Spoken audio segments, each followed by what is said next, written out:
I purchased this kayak from some people that were moving and couldn't take it with them. So here's what I did to it. This is a 2011 Coleman Cruiser. It's a tandem kayak. It's 12 feet long. It's got a hatch with a dry bag in it. It's actually got a what do you call it? Little locking strap thing on it.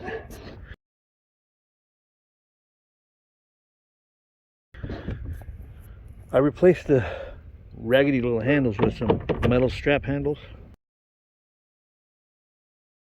One of the handles was busted and the other one was just ugly. So I drilled out the pop rivets, cleaned the surface. Then I heat the surface, and I also heat the little filler rod, which is actually a piece of a little Tyke's toy.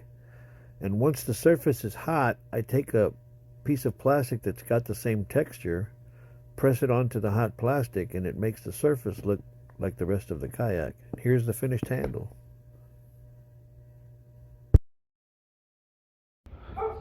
It's got one little leak. Well, not a leak, but a patch right here that somebody else did.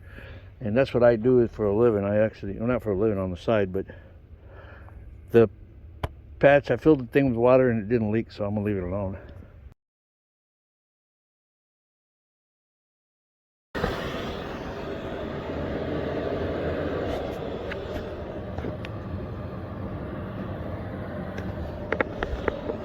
No leak. The holes where I took the old handles out, I patched them. And yeah, it's got some. I replaced the rope on the existing handles, so they're not really nice handles. But Coleman Cruiser, 12 feet. Great family kayak. Hey, thanks for watching. Like, subscribe, and send me $1.